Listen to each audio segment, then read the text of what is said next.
नमस्कार, आप देख रहे हैं दूरदर्शन किसान मंडी खबर में आप सभी का स्वागत है। मैं हूं ज्योत्सना टंडन। अगले आधे घंटे के दौरान हम आपको बताएंगे किस कृषि जिन्स के भाव में आई तेजी, किस में आई मंदी और कहां रहा भाव स्थिर। आज हम खास तौर से बात करेंगे धान, चना और आलू की। इसके अलावा भी कई और जिन्सों के भाव पर आप मंडी खबर में जान सकेंगे। बाजार के जानकार शिव श्रीवास्तव जी भाव पर हमारे साथ चर्चा के लिए मौजूद होंगे, लेकिन आइए सबसे पहले नजर डाल लेते हैं सुर्खियों पर। मंडियों में स्थिर रहे धान के भाव, खरीद का आंकड़ा 5 करोड़ 4 लाख टन के पार।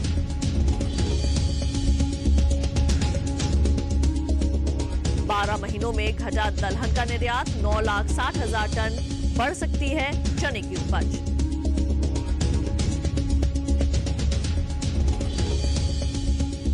सब्जी कारोबार में दिखी सुस्ती, अब तक 19,27,000 टन हुआ निर्यात।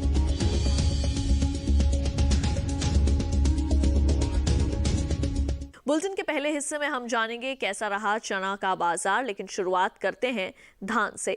चालू खरीफ सीजन में धान की बुआई बीते साल से आगे चल रही है। धान के रकबे में 47 लाख हेक्टेयर से अधिक की बढ़त दर्ज की गई है। वहीं भारतीय खाद्य निगम की ओर से जारी आंकड़ों के अनुसार धान की खरीद 5 करोड़ टन के पार पहुंच गई है। धान के बाजार पर पेश है ये रिपोर्ट। शनिवार को कृषि उपज मंडियों में धान की आवक ना के बराबर रही, जिसके चलते इक्का दुक्का मंडियों में ही धान के भाव में बदलाव दर्ज किया गया, जबकि ज्यादातर मंडियों में भाव स्थिर ही रहे। अन्य प्रदेशों के मुकाबले छत्तीसगढ़ की मंडियों में ही धान की आवक रही। धान की बुआई की बात करें तो खरीफ सीजन में धान की बुआई बीते साल से आगे चल रही है। 7 अगस्त तक धान की कुल बुआई 3 करोड़ 21,79,000 हेक्टेयर में हो चुकी है, जबकि बीते साल की समान अवधि के दौरान बुआई का आंकड़ा 2 करोड़ 74,19,000 हेक्टेयर रहा था। यानी इस वर्ष धान के रकबे में अब तक 47,60,000 हेक्टेयर की बढ़त दर्ज की गई है। वहीं राज्यों में धान की खेती की बात करें तो चालू खरीफ सीजन में इसकी उपज में अहम स्थान रखने वाले राज्यों में शामिल तेलंगाना, बिहार, ओडिशा, छत्तीसगढ़ और उत्तर प्रदेश सहित कई राज्यों में इसका रकबा बढ़ा है, जबकि असम, त्रिपुरा और हिमाचल प्रदेश सहित कुछ राज्यों में बुआई पीछे चल रही है। एगमार्कनेट के अनुसार धान का कटोरा कहे जाने वाले छत्तीसगढ़ की चारामा मंडी में 21 अगस्त को धान का भाव रहा 1,450 रुपए।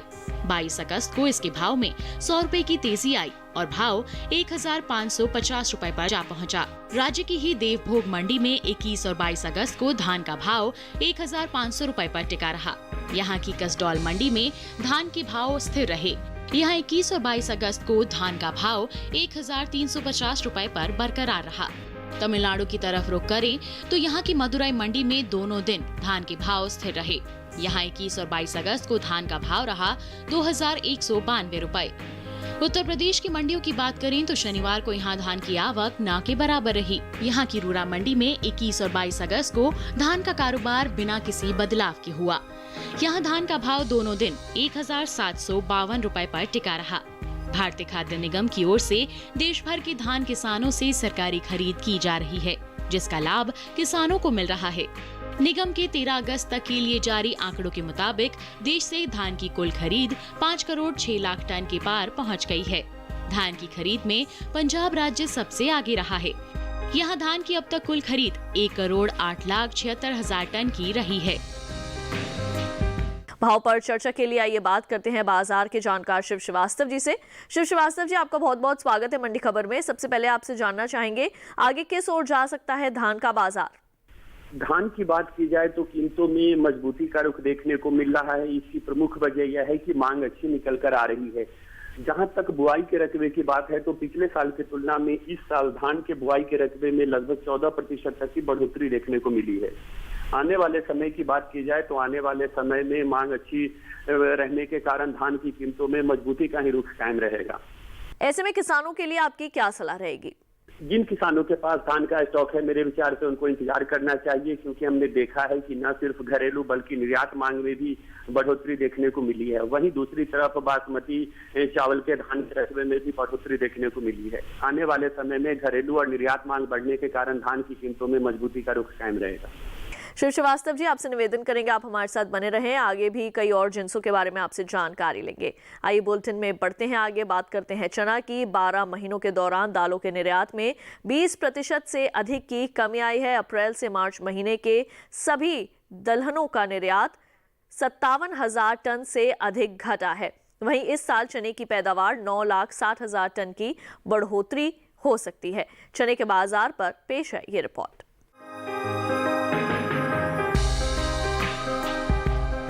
ज्यादातर कृषि उपज मंडियों में चने के कारोबार में बहुत ही मामूली बदलाव दर्ज किया गया।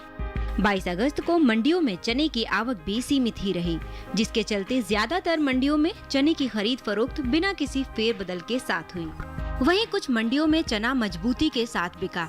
इसके हाजिर भाव की बात की जाए तो एगमार्क नेट के अनुसार गुजरात की धोराजी मंडी में 21 अगस्त को चने का भाव रहा 4,005 रुपए, जो कि 22 अगस्त को 50 रुपए की बढ़त के बाद 4,055 रुपए के स्तर पर आ पहुंचा।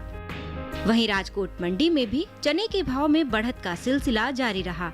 यहां 21 अगस्त को चने के सौदे 4,325 रुपए के भाव पर हुए। 22 अगस्त को 125 रुपए की तेजी के बाद चने का भाव 4,450 रुपए पर जा पहुंचा। इसी राज्य की ध्रोल मंडी में शनिवार को चना 4,030 रुपए पर बिका। महाराष्ट्र की पुणे मंडी में 22 अगस्त को चने की खरीद फरोख्त 5,300 रुपए पर हुई। केरल की मंडियों की बात करें तो यहाँ की अरुण मंडी में 21 अगस्त को चने का भाव था 4,900 रुपए, जो कि 22 अगस्त को बिना किसी बदलाव के 4,900 रुपए पर टिका रहा। वहीं पालक्काड़ मंडी में भी चने के भाव स्थिर रहे। यहाँ 21 अगस्त को चने का भाव था 6,600 रुपए, जो कि 22 अगस्त को भी 6,600 रुपए पर बरकरार रहा। देश से सभी दलहनी फसलों के निर्यात में कमी आई है। वित्त वर्ष 2019-20 के 12 महीने यानी अप्रैल से मार्च के दौरान दालों के निर्यात में 20% से अधिक की गिरावट देखने को मिली है। वाणिज्य मंत्रालय की संस्था एपीडा के अनुसार देश से इस साल 2,29,637 टन दालों का निर्यात हो सका है, जबकि पिछले साल की समान अवधि में निर्यात 2,87,131 टन का रहा था। यानी बीते 12 महीने के दौरान दालों के निर्यात में 57,494 टन की गिरावट आई है। चने की पैदावार की बात करें तो पिछले साल के मुकाबले इस साल देश में चने की उपज में बढ़त दर्ज की जा सकती है। फसल वर्ष 2019-20 के लिए जारी कृषि मंत्रालय के तीसरे अग्रिम अनुमान के मुताबिक देश में चने की उपज 1,09,00,000 टन अनुमानित है, जबकि पिछले वर्ष यह आंकड़ा 99,40,000 टन रहा था। यानी इस साल चने की उपज में 9,60,000 टन की बढ़त की उम्मीद है। आइए एक बार फिर से रुक कर लेते हैं बाजार के जानकार शिव श्रीवास्तव जी का। शिव जी, अब आपसे ये जानना चाहेंगे कि आगे किस ओर जा सकता है चने का बाजार। चना की बात की जाए तो कीमतों में तेजी का रुख देखने को मिल रहा है। इसकी प्रमुख वजह यह है कि एक तरफ जहां हमने देखा है कि अन्य दालों की कीमतों में भी तेजी निकल कर आ रही है, वहीं भारी बारिश और बाढ़ के कारण हरी सब्जियों की कीमतों में भी आसमान छू रहे हैं। आने वाले समय की बात की जाए तो मांग मजबूत रहने के कारण चना की कीमतों में तेजी और भी ज्यादा बनी रहेगी। और ऐसे में किसानों के लिए आपका क्या परामर्श रहेगा? जहां तक किसानों की बात है, जिन किसानों के पास चना का स्टॉक है, मेरे विचार से उनको इंतजार करना चाहिए। आने वाले समय में एक तरफ जहां त्योहारी मांग के कारण के कीमतों में मजबूती की संभावना है, वहीं दूसरी तरफ आलू और अन्य हरी सब्जी की कीमतों में भी बढ़ोतरी देखने को मिली है, जिसका सीधा असर दालों की खपत पे पड़ रहा है। आने वाले समय में चने की कीमतों में अच्छी खासी मजबूती आने की संभावना है। किसानों को मेरी सलाह होगी कि अभी वो इंतजार करें। आने वाले समय में अगर अपना वो माल मंडियों में बेचेंगे तो बेहतर मुनाफे में रहेंगे। बिल्कुल, एक बार फिर से आपके पास वापस लौटेंगे। आइए बढ़ते हैं आगे, बात कर लेते हैं सेब के बाजार भाव की। हिमाचल प्रदेश की सोलन मंडी में सेब का भाव रहा 6,000 रुपए। हरियाणा की फरीदाबाद मंडी में इसके सौदे 4,500 रुपए पर हुए। वहीं दिल्ली की आजादपुर मंडी में सेब का कारोबार 4,063 रुपए पर हुआ। उत्तर प्रदेश की फिरोजाबाद मंडी में सेब का भाव रहा 5,750 रुपए। यहीं की गोंडा मंडी में इसके सौदे 7,000 रुपए पर हुए। सभी भाव आवक और गुणवत्ता के अनुसार है। आइए एक नजर डाल लेते हैं केले के बाजार भाव पर। हरियाणा की नारायणगढ़ मंडी में केले का भाव रहा 1,100 रुपए। दिल्ली के आजादपुर मंडी में इसके सौदे 1,600 रुपए पर हुए। पंजाब की फिरोजपुर मंडी में केला 1,650 रुपए पर बिका। वहीं उत्तर प्रदेश की फिरोजाबाद मंडी में केले का भाव रहा 2050 रुपए। यहीं की हाथरस मंडी में केले का भाव रहा 1600 रुपए। सभी भाव आवक और गुणवत्ता के अनुसार हैं। और इसी के साथ वक्त हो गया है एक छोटे से ब्रेक का। ब्रेक के बाद बात होगी आलू की। बने रहिए दूरदर्शन किसान पर।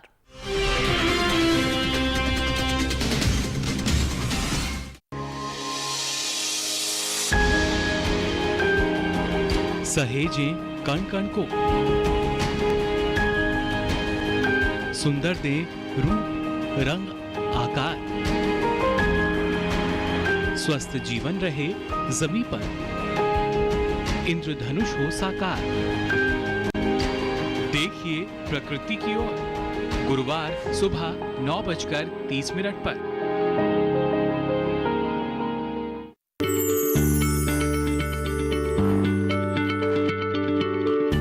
क्या आप किसी बीमारी से परेशान हैं? चाहते हैं डॉक्टर की सलाह? तो हम हैं आपके साथ। बताएंगे आपको जीने की राह। समस्याएं आपकी, समाधान देश के मशहूर विशेषज्ञों के। घर बैठे बात करें देश के जाने माने डॉक्टरों से। हमारे लाइव प्रोग्राम स्वस्थ किसान में हर शनिवार शाम 6 बजे से 7 बजे तक।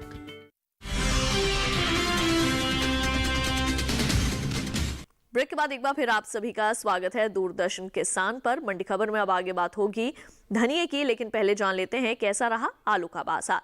बीते 12 महीनों में सब्जियों के निर्यात में भारी गिरावट आई है। अप्रैल से मार्च महीने के दौरान सब्जियों का निर्यात महज 19,27,788 टन हो सकता है। वहीं आलू की पैदावार बीते साल के मुकाबले अधिक रह सकती है। आलू के कारोबार पर पेश है ये रिपोर्ट।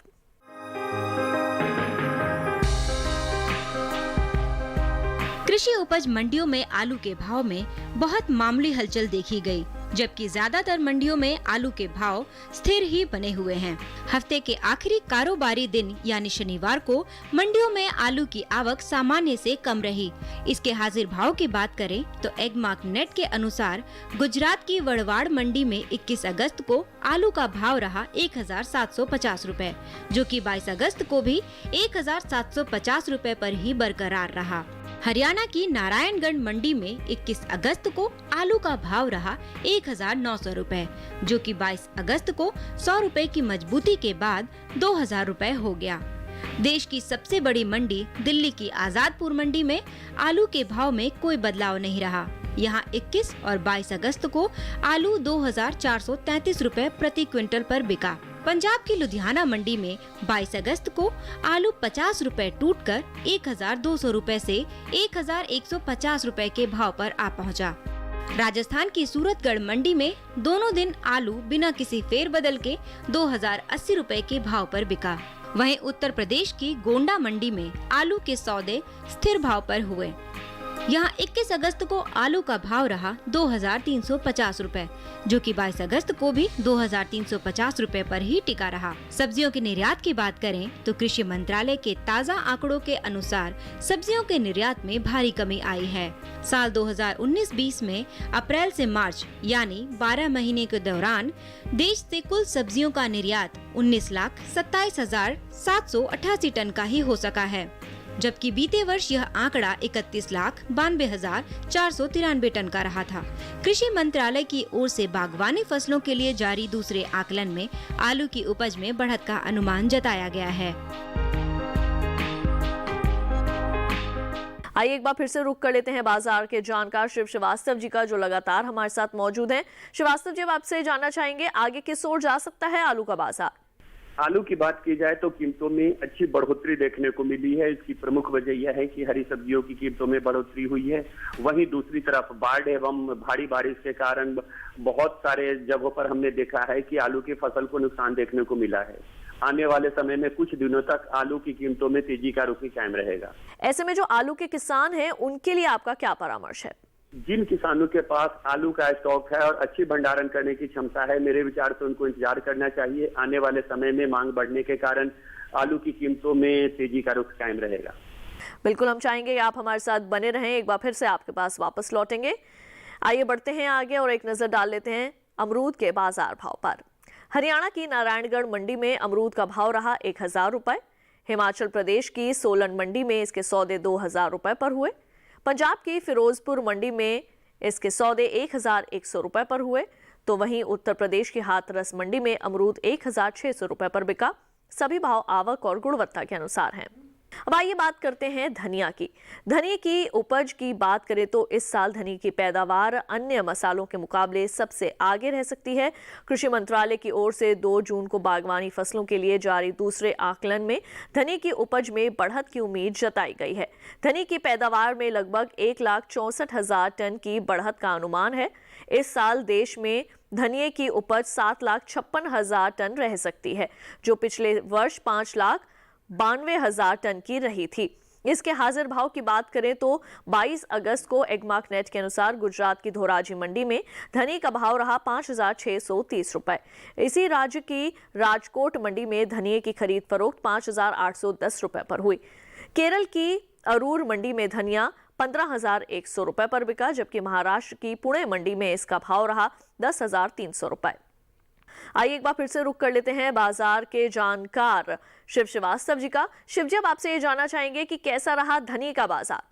धनिया की बात की जाए तो कीमतों में बढ़ोतरी का रुख देखने को मिल रहा है। इसकी प्रमुख वजह यह है कि मांग अच्छी निकल कर आ रही है।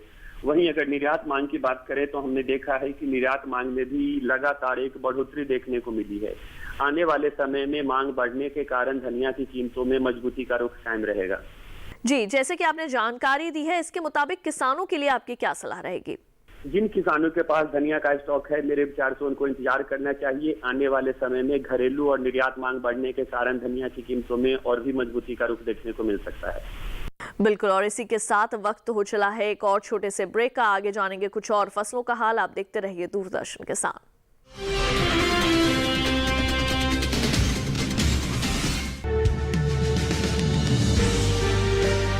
50 साल से लगातार कृषि दर्शन है आपके साथ। खेती की नई तकनीकों से लेकर किसानों की हर समस्या का हल, जारी है कृषि दर्शन का ये सफर। किसान चैनल के साथ सोमवार से शुक्रवार शाम 5:30 पर।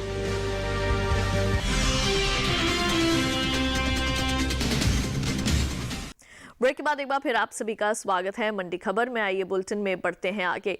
मंडियों में शनिवार को सोयाबीन की आवक सुस्त बनी रही। इसकी उपज में अहम स्थान रखने वाले राज्यों की मंडियों में आवक ना के बराबर रही। इसके हाजिर भाव की बात करें तो एग्मार्क नेट के अनुसार मंडियों में 22 अगस्त को सोयाबीन का भाव इस तरह रहा।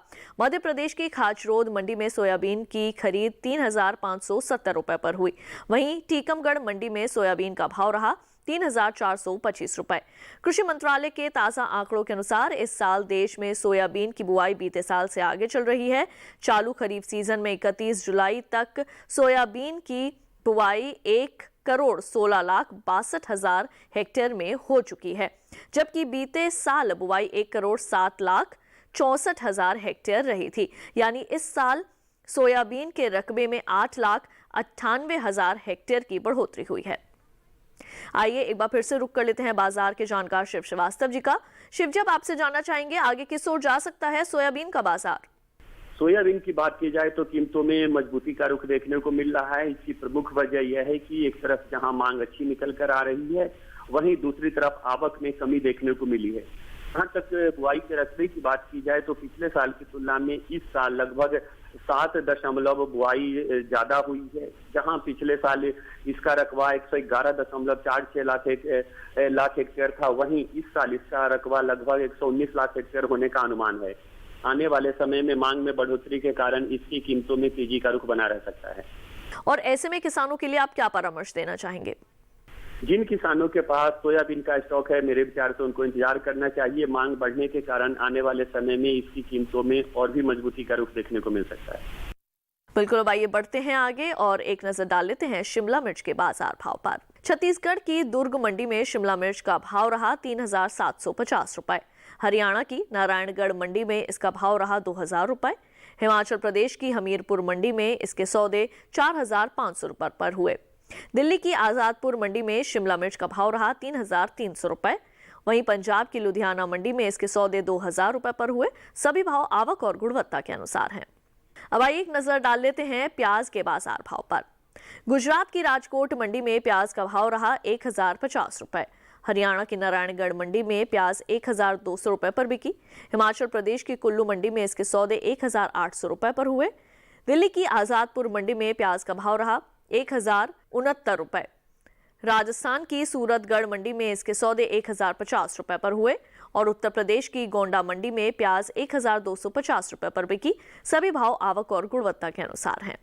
तो आज की मंडी खबर में बस इतना ही। उम्मीद है कि किसानों को अपनी उपज का सही भाव लेने में मंडी खबर से मदद मिल रही होगी। फिलहाल लेते हैं विदा। आप देखते रहिए दूरदर्शन किसान और मुझे दीजिए इजाजत। नमस्कार।